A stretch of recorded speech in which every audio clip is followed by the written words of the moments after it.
नमस्कार मित्रों, अगर हमारा भारत देश एक नया पाकिस्तान या फिर एक नया अफगानिस्तान बन सकता है तो सिर्फ और सिर्फ राजनीति में धर्म से, धर्म की राजनीति से, धर्म के नाम पर नफरत के जहर से।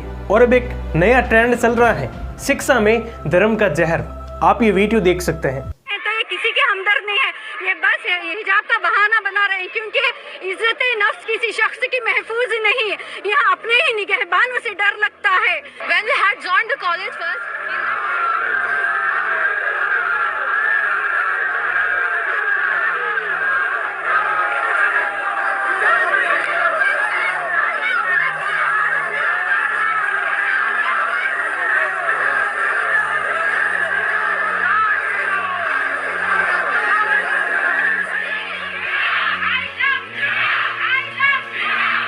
ये विरोध आज के समय में इतना बढ़ गया है दोस्तों कि बड़े बड़े वेस्टर्न न्यूज एजेंसी भारत के बारे में लिख रहे हैं, जबकि उनका खुद का भी कोई अता पता नहीं है। अब ये विरोध क्या है, क्यों है, कैसे शुरू हुआ है, इसका क्या समाधान हो सकता है, कौन इसके अंदर सही है, कौन इसके अंदर गलत है, आइए जानने का प्रयास करते हैं हमारे केस स्टडी के वीडियो में। हमारे भारत में अगर किसी को धर्म के नाम पर भड़काया जा सकता है तो सिर्फ और सिर्फ है हिंदू और मुसलमान। एक्चुअल में गलती इनकी नहीं होती, गलती उनकी होती है जो इन्हें लड़ा रहे हैं। और फाइनल जंग में जो लड़ा रहे हैं वो इस जंग से काफ़ी दूर रहते हैं। असल में लड़ाई इन दोनों वर्गों को ही करनी पड़ती है, क्योंकि धर्म ही एक ऐसी चीज़ होती है जिसका इस्तेमाल करके पॉलिटिकल पार्टियां एक दूसरे को बदनाम करती हैं। धर्म ही एक ऐसी चीज़ होती है जो रातों रात चुनाव को भी पलट सकती है। इसलिए सच ही कहा है किसी ने कि राजनीति बड़ी कुत्ती चीज़ होती है। करीब 1 महीने पहले कर्नाटक के एक सरकारी कॉलेज में, सरकारी पीयू कॉलेज में 6 मुस्लिम छात्राएं हिजाब पहनकर आई थी, लेकिन स्कूल प्रशासन ने साफ मना कर दिया कि आप हिजाब पहनकर स्कूल के अंदर नहीं आ सकते। आपको एक समान स्कूल यूनिफॉर्म जो कोड है, स्कूल यूनिफॉर्म की जो ड्रेस है वही आपको पहनकर आना पड़ेगा।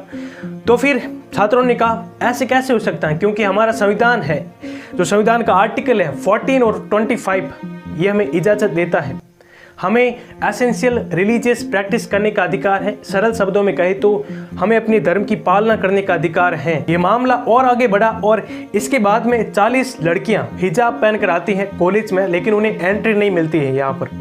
और इसी के विरोध में कुछ हिंदू लड़के और लड़कियां आती हैं गले में जो भगवा स्कार्फ पहनकर इसका विरोध करने के लिए, और एक नया ट्रेंड शुरू हो जाता है, भगवा वर्सेस हिजाब। इस तरफ नारे लगते हैं Allahu Akbar, God is great, और दूसरी तरफ नारे लगते हैं जय श्री राम। ये मामला काफी आगे बढ़ा और उडुपी जिले के साथ साथ बाकी सारे जिलों में भी, जैसे कि शिवमोगा, बेंगलुरु, बागलकोट, हुबली और दावणगेटी, जहां पर कॉलेज के बाहर बड़ी संख्या में छात्राएं इसका विरोध कर रही हैं। इनका कहना सिर्फ इतना ही है कि जब हम कॉलेज के अंदर आई थी तब नियमों में ये कहीं पर भी नहीं लिखा था कि हिजाब पर पाबंदी है, हिजाब पर कोई पाबंदी नहीं थी, फिर अचानक हिजाब पर पाबंदी क्यों लगा रहे हैं। और इसी के विरोध में हिंदू छात्र और छात्राओं ने भी भगवा साफ और भगवा स्कार्फ पहनकर इसका विरोध करना शुरू कर दिया।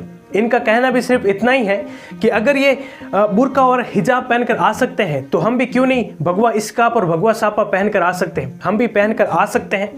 और ये दोस्तों, ये नफरत की आग बहुत ही जहरीली है, बहुत ही कॉम्प्लिकेटेड है। इसके अंदर जितना घुसेंगे उतना ही उलझते जाएंगे।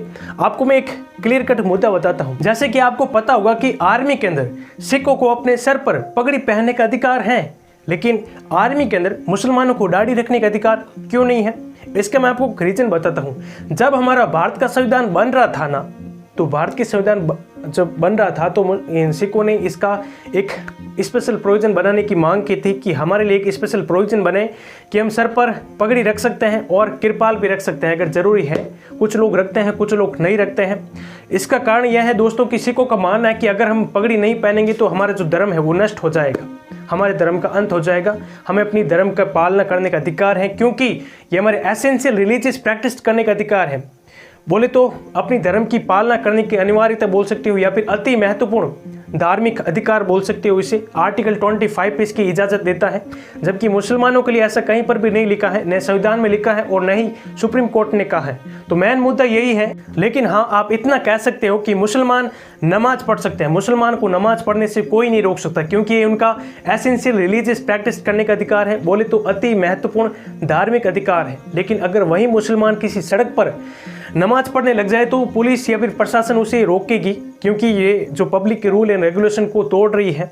क्योंकि नमाज पढ़ने के लिए आपके लिए जगह बना रखी है, ज़रूर नहीं है कि आप मस्जिद में ही नमाज पढ़ें, आप घर में भी नमाज पढ़ सकते हैं। ऐसा कहीं पर भी नहीं लिखा है कि आप मस्जिद में ही पढ़ें। तो मेन मुद्दा यही है दोस्तों कि सिखों के लिए भी ऐसा प्रावधान है और अब ये मांग कर रहे हैं कि हमारे लिए बुर्का भी, जो हिजाब है, ऐसा ही हमारे एसेंशियल रिलीजियस प्रैक्टिस करने का अधिकार है। इसके बाद 7 छात्रों ने कोर्ट में याचिका दायर की। आर्टिकल 226 बोले तो आर्टिकल अनुच्छेद 226 के तहत ये कहता है कि कोई भी सरकार हो या फिर कोई भी संस्था हो, किसी भी वर्ग को उसके नियम या फिर कायदे कानून से वंचित नहीं रख सकती है।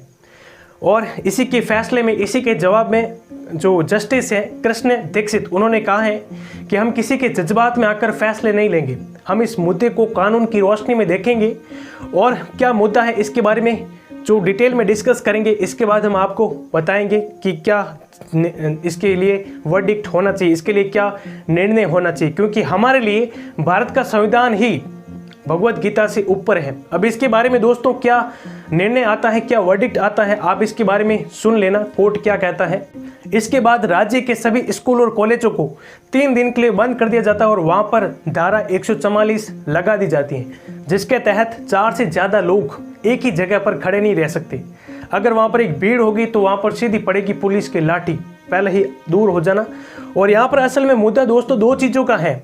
एक है इसी स्कूल यूनिफॉर्म कोड, एक यूनिफॉर्म सिविल कोड मान सकते हो, और दूसरी चीज़ है दोस्तों आर्टिकल 14 और 25, या फिर मान सकते हो एक धर्म को अपनी धार्मिक स्वतंत्रता का अधिकार। इन 2 चीज़ों का मुद्दा है और लड़ाई इन 2 चीज़ों की है। अब दोस्तों स्कूल यूनिफॉर्म कोड कहता है, जो यूनिफॉर्म सिविल कोड ये कहता है कि चाहे हिंदू या फिर मुसलमान, सभी को एक समान ड्रेस कोड को फॉलो करना पड़ेगा।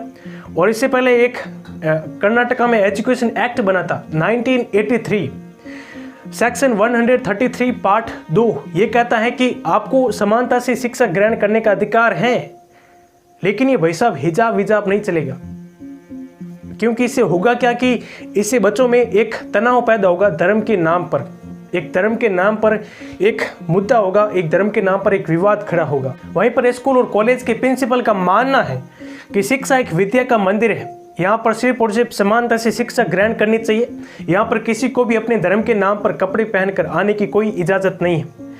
और कई लोगों का मानना है कि अगर एजुकेशनल इंस्टीट्यूशन के अंदर ऐसा ही चलता रहा धर्म के नाम पर, तो ये आज जो मुद्दा चल रहा है, जो आज इतना बड़ी कंट्रोवर्सी खड़ी हुई है, आने वाले समय में इससे कई गुना ज़्यादा बड़ी कंट्रोवर्सी होगी। इसलिए कहते हैं, क्योंकि इससे होगा क्या दोस्तों कि देखो ये हिंदू मेरे से आगे निकल गया, देखो ये मुसलमान मेरे से आगे निकल गया, देखो ये हिंदू लड़की टॉपर है, देखो ये मुसलमान लड़की टॉपर है।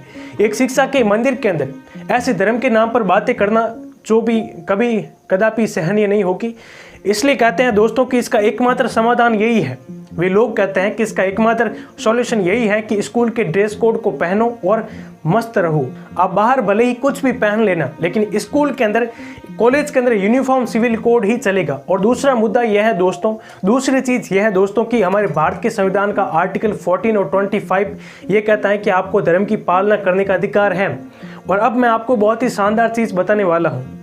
राज्य की सरकार भले ही कोई भी कानून बना ले, कोई भी लॉ बना ले, लेकिन वो अगर कानून भारत के संविधान के खिलाफ है तो कानून रद्द हो जाएगा। अंत में बात, जो फाइनल बात है, वो भारत के संविधान की मानी जाएगी। अगर इसमें लगता है कि उन छात्रों को हिजाब और बुर्का पहनने का अधिकार है, अगर उन्हें उनका हक है ये, तो अगर सुप्रीम कोर्ट, अगर ये कोर्ट कहती है, अगर भारत का संविधान कहता है, तो वे छात्राएं पहन सकती हैं।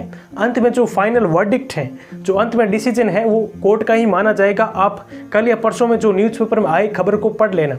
और अगर आप अपने अधिकारों के बारे में और अधिक डिटेल में जानना चाहते हैं और भी ज़्यादा डिस्कस करना चाहते हैं अपने अधिकारों के बारे में, अपने पॉइंट ऑफ व्यू को डेवलप करना चाहते हैं, तो लिंक नीचे डिस्क्रिप्शन में है।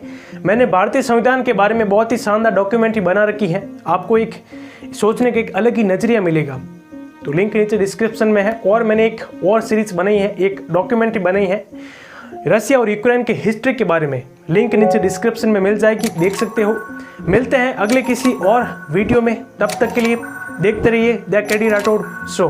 बहुत बहुत धन्यवाद।